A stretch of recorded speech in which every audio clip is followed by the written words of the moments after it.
Thanks for tuning in to Bourbon Drop. I'm your host, Myron. Today, we've got a bottle of a new barrel release from the folks over at Heaven Hill. This is the new Elijah Craig Barrel Proof Rye. Will it stack up against some of the other barrel proof ryes that Heaven Hill already has out? I don't know. Let's get it. Bottle drop, bottle drop, bottle drop.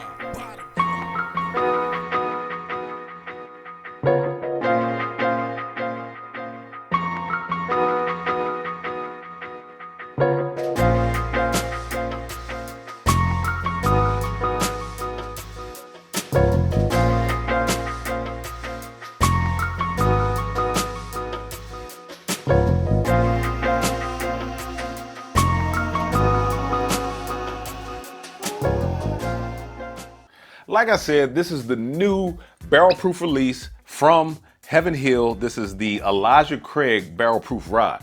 This is the A125. Now, the thing about this is we know that Elijah Craig has taken a hit lately with their barrel proof bourbon releases.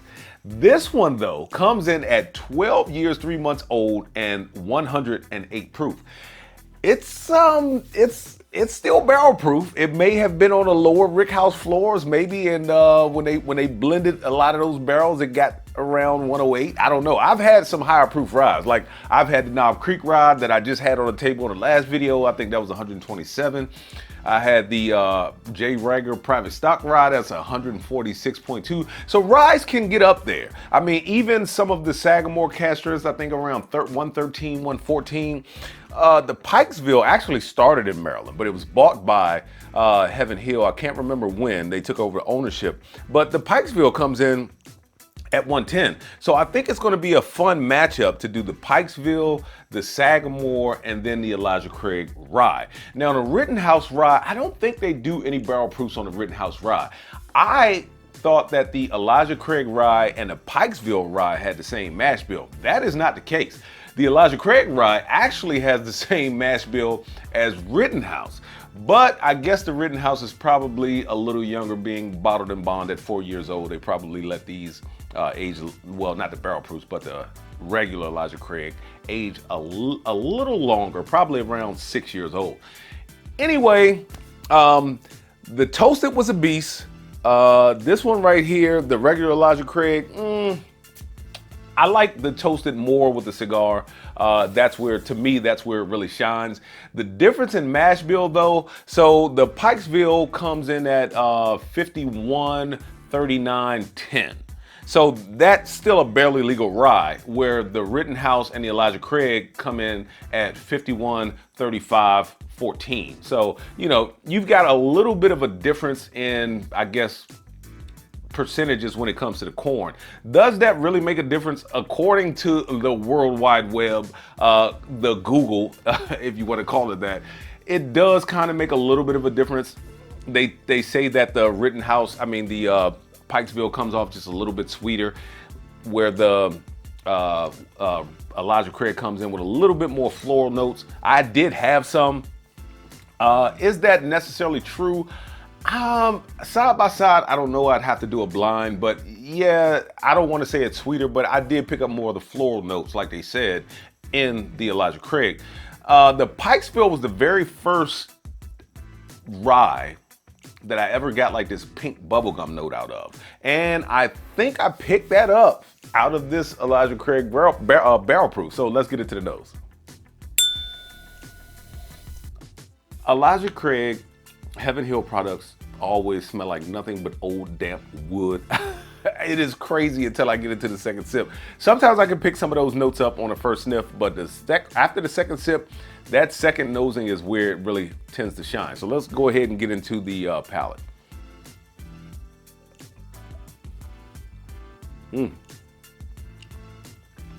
Wow. There's a sweetness, there's a nuttiness, there's a honey. I don't know if this has changed because I'm coming off the other video that I shot, but this has changed from when I first had it. So when I first had it, to me, it was more floral, little bit of like tea notes. I didn't pick up that nutty note, some earthiness, and it had a very rye forward. Like if you gave it to me and told me it was a barely legal rye, I'd be like, wow, well, what is the percentage? Because 51% is typically barely legal, but I'd be like, that is more comfortable for a bourbon drinker versus more of the like 95.5s or the 96.4s. So like this didn't come off to me as drinking as easily for a bourbon drinker when I first got it in the glass. Let's go back into the nose. Still oaky on the nose, super oaky on the nose, floral on the nose. None of those honey notes are coming out of the nose. When I first cracked it open, it was very Ralph Lauren on the nose. All right, let's go back into the palate one more time.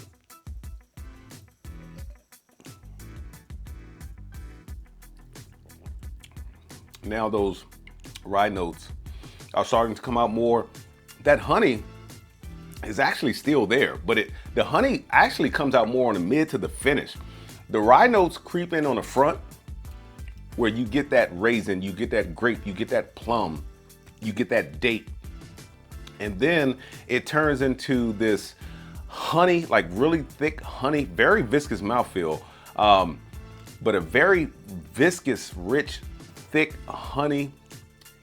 And then you get a little bit of the char on the back end, some drying oak on the back end, and that's pretty much it. I want to go back into the nose because I want to see if I can pull some of those other notes out that I pulled out when I first cracked it open.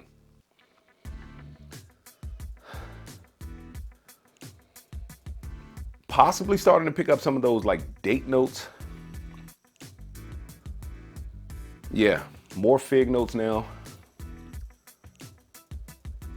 Man, when I cracked it open on camera, I was a little worried because all I was getting was like that classic Elijah Craig oakiness. But now I'm getting the dates, I'm getting the figs.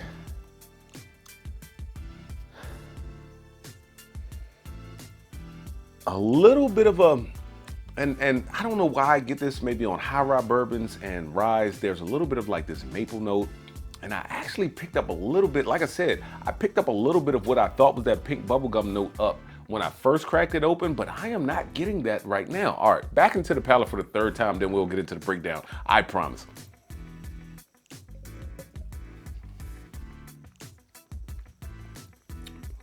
Yeah, just juicy figs, raisins, dates, plums.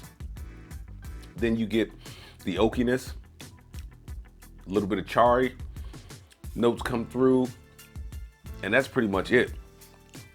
So let's go ahead and get into the breakdown because this is a special release from Elijah Craig. Since it's a special release 3 times a year, and I told you guys I'm being stingy with my chase-worthy bottles, I do like it. I do not think it's worth the chase. I told you guys I was taking out the standing in line overnight. Those are for things like GTS, maybe some William Heaven Hill, maybe some Four Roses LE bottles.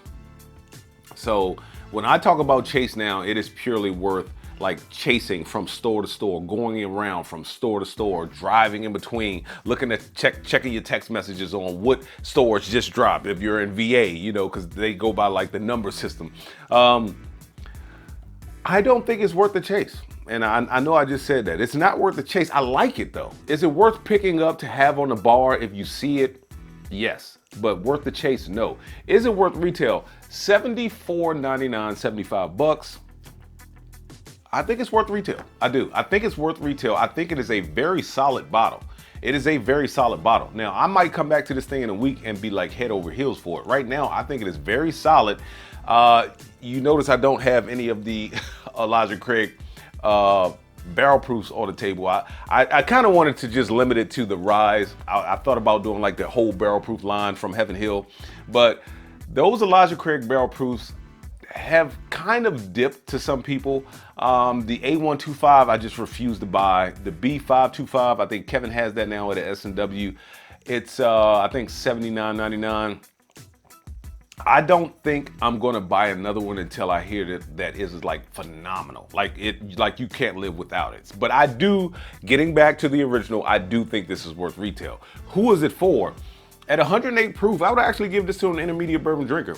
Beginner bourbon drinker, no. Intermediate bourbon drinker, yes. It doesn't drink hot. It is not spiky. It does have a lot of sweetness up front. It has that grape, that raisin, that what did I say, fig.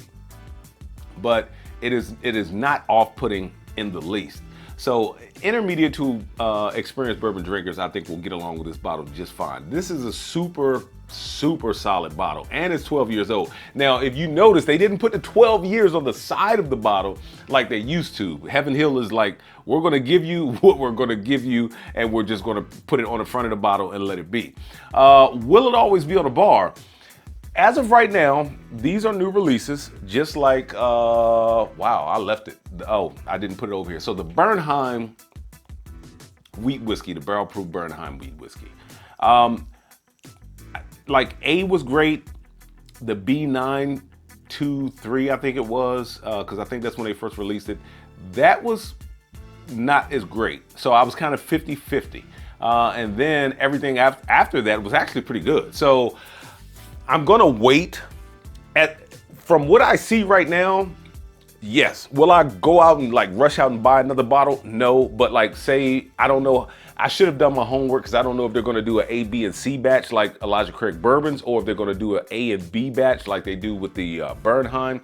But as of right now, will I pick up another one when they release it? Yes, just to see where it's going, because I think they're headed in the right direction. Super solid bottle. I don't find anything offensive about this bottle. I think it is a very good bottle. Will it always be on a bar? I'm gonna have to wait and see. I'm gonna have to wait and see. This bottle, like I said, it's good. It's great. I'm not running out to get another bottle.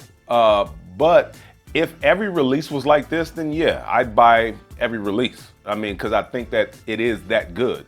But I'm not like running out. It's kind of hard. I hope you guys understand me. And with that being said, let the whiskey flow. Never run out unless you head into a drop.